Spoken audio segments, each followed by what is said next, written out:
It's all Greek to me. Welcome to part 1 of talking about the Greeks, who are super foundational in theater. Now, there may be cause for drama here because I am fighting some allergies. So I have my tea ready. I have something to blow my nose with. And let's get started. First of all, you should start reading the play Oedipus Rex by Sophocles. I'll put a little bit about that in the notes. You don't need to finish the whole thing. Just start reading it because it's ancient Greek and it's going to demand a little bit of your time. You can utilize Spark Notes and you can even watch it live on this fabulous channel on YouTube.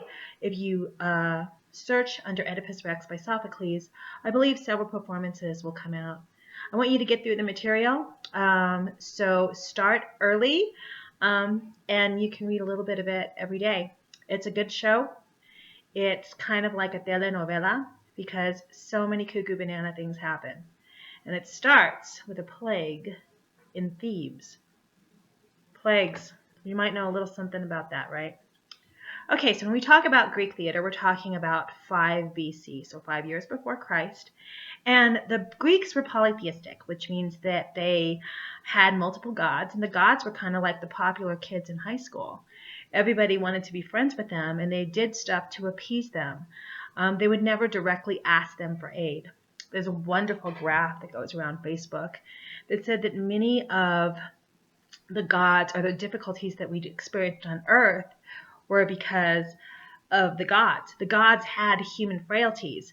So unlike a lot of other religious dogmas, if you cheated on your wife or if you felt a compulsion to do something that you would consider in other religions sinful, the gods themselves had done that. The graph that I was referring to earlier was human difficulties were caused mostly because Zeus could not keep it in his pants. Zeus was like, hey, that girl's pretty, boom, pregnant. Hey, that girl's pretty, pregnant. So he had a lot of demigods running around, and it did not bode well for his wife Hera. So because of these stories, they lent itself to such dramatic interpretations. People began to utilize them in their storytelling, specifically through theatrical concepts. I'll make sure I'm on target here. I want to talk to you a little bit about the festival of Dionysus. Dionysus is spelled D-I-O-N, like Dion, like yummy pizza. D-I-O-N-Y-S-U-S. D-I-O-N-Y-S-U-S. That's Dionysus. And he's the god of fertility, wine, sex, and agriculture. So it's like fertility, wine, and sex, and agriculture. But agriculture fits in there too because agriculture is planting in a seed into the fertile soil, and from there we get nourishment, and that helps us go have more wine and more sex. So if you are the god of wine, sex, and fertility, how do you think people worshipped? How you doing? Yeah, so there was a lot of orgies. And after the orgies, they needed some entertainment. And the entertainment developed into the storytelling of the gods, which, of course, developed into theater. So Dionysus is one of the gods of theater, just by nature for what he did. And we can talk a lot about suspending our own disbelief and judgment calls on that. Yeah, I wish that we were live right now because this is usually quite a lively discussion about what's considered appropriate or not. But in the interest of moving along, you need to know what the dithyramb is, and I will spell that out. Dithyramb, D-I-T-H-Y-R-A-M-B, and that's 50 men who dressed like goats. Goats, and they sung right before a play. So it was very similar to what we would consider our national anthem. It was something to sort of bring people together, and who doesn't want to see 50 hooved animals singing? So the dithyramb, you need to know that. Dionysus, god of fertility, wine, sex, and agriculture. And then you need to know the Dithyramb, 50 men dressed as goats. Okay.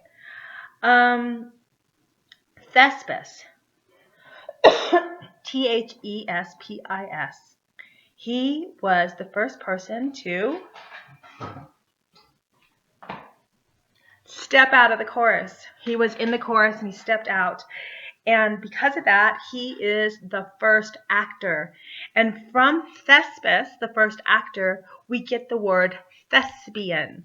For a while, I was a thespian in college. That means I was an actor in college, nothing else. All right? Thespis, very, very important person to know because he is the first actor, the first person to boldly step away from the group and say, I must be heard. Something that's important to know is that all the actors were male. And we're going to see that through a lot of theatrical history that we cover in this class. For some reason, women were petite flowers that couldn't be trusted on stage. I call BS. Bologna sandwich. Okay, moving on. Thespis. So know that an evening of Greek theater was 3 tragedies, and I talked about this earlier lecture, followed by comedy, because they want them to leave them wanting more. And people, paid attention. It wasn't like it is today with so much competing for us that we were there. People would listen. They were happy to be at the Colosseum looking at the plays that were being put on. Women, people got bananas when they went to go see these plays. Even though they knew the stories because they were more than likely about the gods, they would get like how a teenager would get at a Justin Bieber concert. And I know Justin Bieber is really old, but like, oh my God, I love you so much! Like going cuckoo bananas.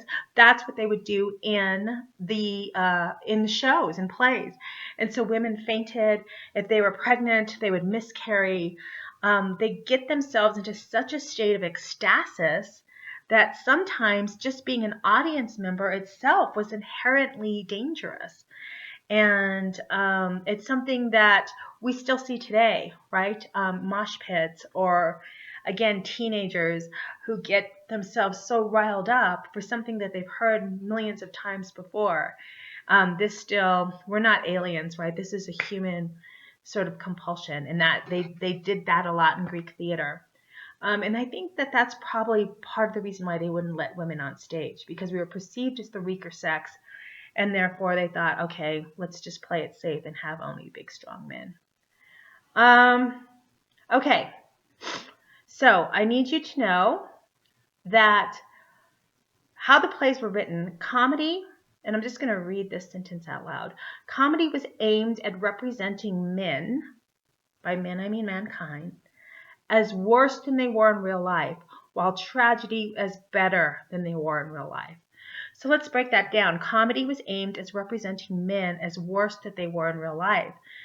So let's go back to our good friend Austin Powers, right? If you were at a bar and Austin Powers came out, dun, dun, dun, dun, dun, dun, dun, dun, hey, baby, and he starts talking to you. I can't do his accent. But he's like, looking lovely, baby, and, started really coming on to you. You probably wouldn't be like, oh, Austin, oh my gosh, you're so cute. No. You'd be reading the definitions to your mace and how to spray him, right? That compulsion certainly lies in human experience, but it's exaggerated for comic effect. So that's worse than it would be in real life. Now, if we look at tragedy as representing men as better than they are in real life, then it would be like, let's say that there is someone who comes into a classroom with a gun. A tragic hero wouldn't cower before the gunman. He or she would say like, no, take me instead. I sacrificed my life for my classmates. So that's better than they would be in real life. So comedy in Greek represented men as worse than they would be in real life, and tragedy as better than they would be in real life. A lot of times people had a tragic flaw, which means something that continually brought them down over and over again. I'm going to leave you with one more quick thing before we go to part 2 of Greeks, and that's that they wore masks. So masks were wooden, and they were intricately carved, and they did that so they could be seen from a great distance, right? And so all of the way that they moved was very big, sad, happy. Everything was giant in mass and how they represented themselves. Could you hear me? All right, you had to. I'm sorry, I keep coughing. So you probably wouldn't be able to hear somebody. So they had built-in megaphones that would amplify your voices. And they were also very, very colorful, which this one is not. Okay, so I am so sorry for coughing, but this is life, right? Here's part 1. Tune into part 2 in just a sec.